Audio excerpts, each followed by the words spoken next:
जाने क्या जादू भरा हुआ भगवान तुम्हारी गीता में।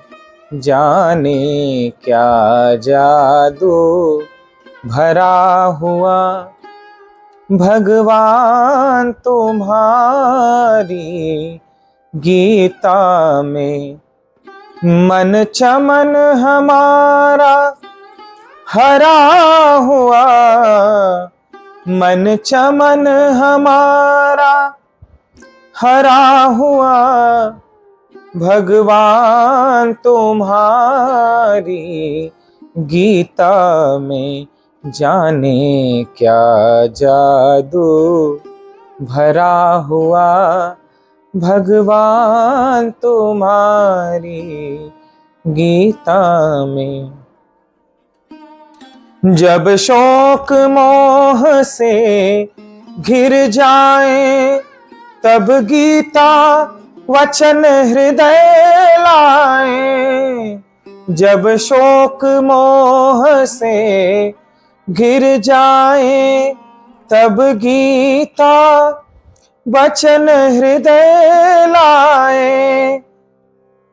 सारा सुख सागर भरा हुआ, सारा सुख सागर भरा हुआ भगवान तुम्हारी गीता में।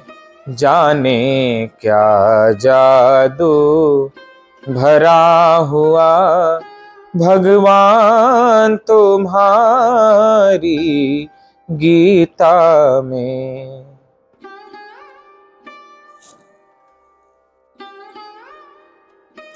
गीता अध्याय 4 श्लोक संख्या 35, 36, 37 और 38। 35, 36, 37, 38। सबसे पहले संस्कृत में इसका उच्चारण सीखें और जो उच्चारण में रुचि रखते हो वे इसको अवश्य सीखने का प्रयास करें। अपि चेदसि पापेभ्यः सर्वेभ्यः पापकृत्तमः सर्वं ज्ञानप्लवेनैव। एक श्लोक आगे बढ़ गए हम। एक श्लोक पहले से लेते हैं, वो श्लोक भी नहीं हुआ है। यज्ञात्वा न पुनर्मोह मेवं यास्यसि पांडव येन भूतान्यशेषेण द्रक्ष्यस्यात्मन्यथो मयि। अपि चेदसि पापेभ्यः सर्वेभ्यः पापकृत्तमः सर्वं ज्ञानप्लवेनैव वृजिनं सन्तरिष्यसि। यथैधांसि समिद्धोऽग्निर्भस्मसात् कुरुते अर्जुन ज्ञानाग्निः सर्वकर्माणि भस्मसात् कुरुते तथा। नहि ज्ञानेन सदृशं पवित्रमिह विद्यते तत्स्वयं योगसंसिद्धः कालेनात्मनि विन्दति। अब इसका हिंदी अर्थ, जिसको जानकर फिर तो इस मोह को नहीं प्राप्त होगा, तथा हे अर्जुन, जिस ज्ञान के द्वारा तू संपूर्ण भूतों को निःशेष भाव से पहले अपने में और पीछे मुझ सच्चिदानंद घन परमात्मा में देखेगा। यदि तू अन्य सब पापियों से भी अधिक पाप करने वाला है तो भी तू ज्ञान रूप नौका द्वारा निसंदेह संपूर्ण पाप समुदाय से भली भांति तर जाएगा। क्योंकि हे अर्जुन, जैसे प्रज्वलित अग्नि ईंधनों को भस्ममय कर देता है, वैसे ही ज्ञान रूप अग्नि संपूर्ण कर्मों को भस्ममय कर देता है। इस संसार में ज्ञान के समान पवित्र करने वाला निसंदेह कुछ भी नहीं है। उस ज्ञान को कितने ही काल से कर्मयोग के द्वारा शुद्ध अंतःकरण हुआ मनुष्य अपने आप ही आत्मा में पा लेता है। महात्मा अर्जुन का यह मौन प्रश्न है कि हे श्री कृष्ण, आपने यह ज्ञान सूर्य को दिया था, लंबे काल से यह ज्ञान लुप्त रहा, आज मुझे निमित्त बनाकर आप गृहस्थ आश्रम में देने जा रहे हैं, तो यह ज्ञान जो जिज्ञासु प्राप्त करना चाहते हैं वो कहां से प्राप्त करें? भगवान ने कहा कि वह सद्गुरु की शरण में जाए। सद्गुरु की शरण में उसे यह दुर्लभ ज्ञान प्राप्त होगा। इस ज्ञान का फल बताते हैं। पहले तो कहते हैं तत्व ज्ञान ही सबसे श्रेष्ठ ज्ञान है, सबसे श्रेष्ठ साधना है ज्ञान योग की साधना। यह साधना प्राप्त कहां से होती है? तो कहते हैं सद्गुरु के पास प्राप्त होती है। सद्गुरु से जिसे यह ज्ञान प्राप्त हो गया उसे फल क्या मिलता है? आत्मज्ञान का फल क्या होता है? अब इसका फल बताते हुए भगवान श्री कृष्ण कहते हैं कि इसको जानकर तू फिर इस प्रकार मोह को नहीं प्राप्त होगा। मोह का तात्पर्य मैं करने वाला हूं या ये मेरे हैं, इसे मोह कहते हैं। पृथ्वी जल वायु अग्नि आकाश से मिलकर यह शरीर बना है। हमारा शरीर जब हमारा नहीं है, पृथ्वी का है, जल का है, वायु का है, अग्नि का है, आकाश का है, तो हमसे संबंध रखने वाले माता पिता भाई बांधव स्वजन परिजन का शरीर हमारा अपना कैसे हो सकता है? जब यह शरीर ही अपना नहीं है तो दूसरों का शरीर अपना कैसे हो सकता है? शरीर अपना नहीं है तो शरीर से संबंध रखने वाली वस्तुएं भी अपनी कैसे हो सकती हैं? क्योंकि शरीर से संबंध रखने वाली वस्तुएं शरीर तक ही सुख दे सकती, लेकिन परमात्मा का आनंद, ब्रह्म विद्या का आनंद तो शरीर मन बुद्धि इंद्रियों से परे है। शरीर के लिए, इंद्रियों के लिए बाहर का सुख है, लेकिन आत्मज्ञान, ब्रह्म ज्ञान या भगवान का दर्शन यह इंद्रियों से परे का विषय है। कहते हैं अर्जुन, मैं जो तुझे यह ज्ञान दे रहा हूं, यह ज्ञान यदि तू भली प्रकार धारण कर लेगा तो फिर इस तरह मोह को प्राप्त नहीं होगा। अभी अभी जो तू मोह कर रहा है कि मैं अर्जुन हूं, मैं क्षत्रिय हूं, मेरे द्वारा ये सभी विपक्ष के योद्धा मारे जाएंगे, लेकिन तुझे मैंने बताया कि तू शरीर नहीं है ना, तो ये शरीर है। तेरा शरीर भी जन्म लेने वाला मरने वाला, इनका शरीर भी जन्मने मरने वाला है। यदि यह परम सत्य है तो इस ज्ञान को धारण करके तू कभी मोह को प्राप्त नहीं होगा। न अपने को करने वाला मानेगा यदि तूने भली प्रकार मेरी बात को समझ लिया तो, और ना ही तू कुछ भी अपना मानेगा, न करने वाला मानेगा, न शरीर से संबंध रखने वाले किसी भी वस्तु या व्यक्ति को अपना मानेगा। इस प्रकार तेरा मोह इस ज्ञान के द्वारा समाप्त हो जाएगा, जिस ज्ञान के द्वारा तू संपूर्ण भूतों को निशेष भाव से पहले अपने में। और इस ज्ञान का फल क्या होगा? जितने भी जगत के प्राणी हैं, पृथ्वी, जल, वायु, अग्नि, आकाश तथा जिनको भी, जितने भी शरीर दिखाई पड़ रहे हैं, वृक्ष दिखाई पड़ रहे हैं, पर्वत दिखाई पड़ रहे हैं, झरने दिखाई पड़ रहे हैं, उन सभी को तू पहले अपने में देखेगा।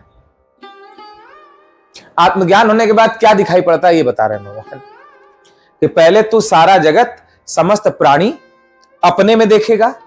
अरे आश्चर्य है, घोर आश्चर्य है।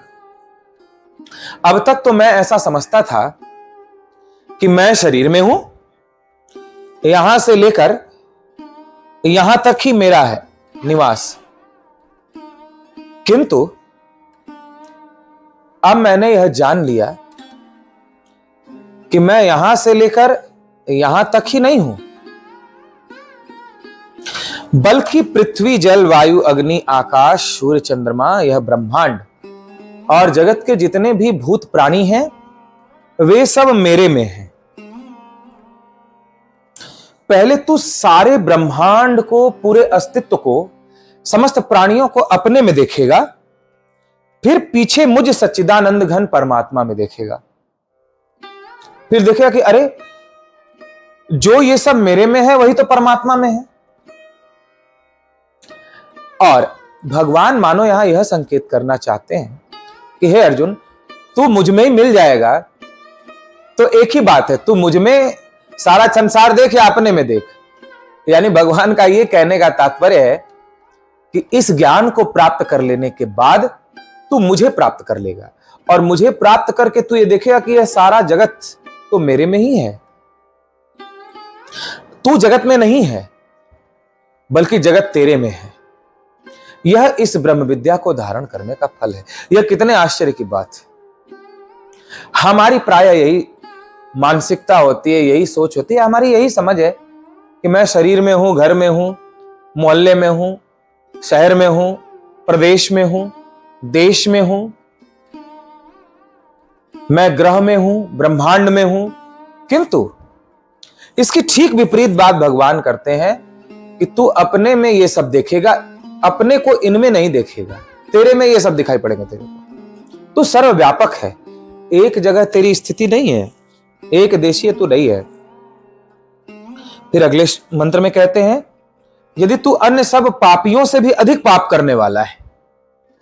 जगह जगह जगह जगह जगह जगह जगह जगह भगवान ने हमारा उत्साह बढ़ाया है, क्योंकि यदि हम विचार करें तो पूरे दिन में न जाने कितनी बार दूसरों का बुरा सोचते हैं, दूसरों को दोष देखते हैं, न जाने कितनी बार हम क्या क्या सुनते हैं, न जाने कितनी बार हम कड़वे शब्द, झूठ, अपशब्द या कुछ भी बोल देते हैं अपने स्वार्थ के लिए। न जाने हमारे मन से, बुद्धि से, इंद्रियों से क्या क्या पाप कर्म होते रहते हैं। भगवान का कहना है, अपि चेतसि पापेभ्यः सर्वेभ्यः पाप कृतमः।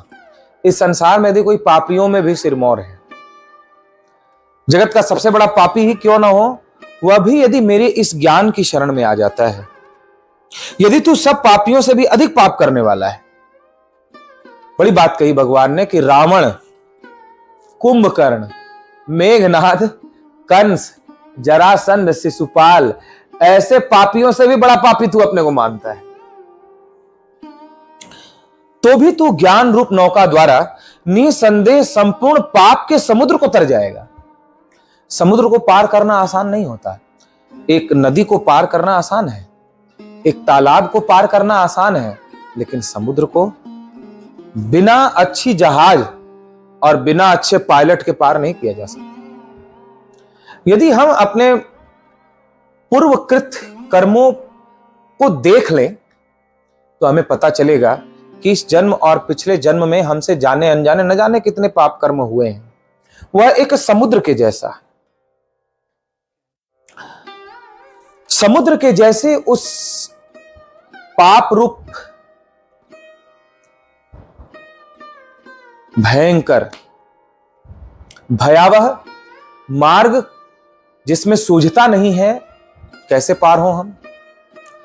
भगवान कहते हैं, मेरे इस गीता रूप ज्ञान, पहले कहा इसके पहले श्लोक में सदगुरु, तो सदगुरु से जो ज्ञान मिले उस ज्ञान रूप नौका में बैठकर तू सहज ही इस पाप रूप समुद्र को पार कर। चाहे कितना ही बड़ा पाप तेरे से इस जन्म या पिछले जन्म में हुआ, तो सहज ही उस समुद्र को पार कर जाएगा अपने पाप के। बड़ी बात भगवान कहते हैं। यहां पाप को नष्ट करने की बात नहीं करते, यहां पाप को पार करने की बात करते हैं कि तू पाप रूप समुद्र को पार कर जाएगा, उससे तर जाएगा। ज्ञान की नौका चाहिए, सदगुरु उसका पायलट होना चाहिए। बिना सदगुरु के नौका के हम पाप रूप समुद्र को पार नहीं कर सकते। कहते दुनिया का सबसे बड़ा पापी भी हो वो भी मेरे इस ज्ञान रूप नौका में बैठकर सहज ही पार हो जाता है। क्योंकि हे अर्जुन, जैसे प्रज्वलित अग्नि, अब अग्नि का उदाहरण दे, पहले समुद्र का उदाहरण दिया, अब अग्नि का उदाहरण देते हैं। जैसे प्रज्वलित अग्नि ईंधन को भस्ममय कर देती है, संसार की सारी लकड़ियां, सारा ईंधन भी आप अग्नि में डाल दो तो भी अग्नि कभी कम नहीं होगी। वो ये नहीं कहे कि अब हम नहीं जला सकते, थक गए, चाहे सब डाल दो तो भी उसके लिए कम है, सबको पल भर में जलाकर को दग्ध कर देती है।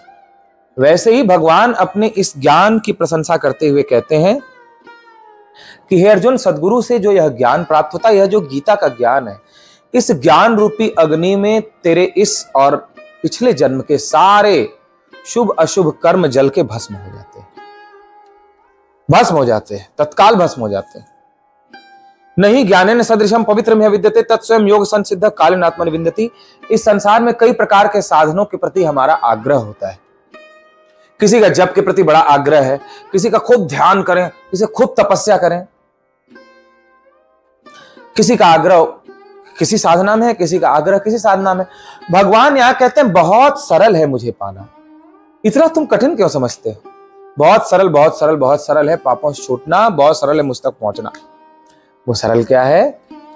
तो भगवान का कहना है इस संसार में ज्ञान के समान पवित्र करने वाला कोई दूसरा साधन नहीं है।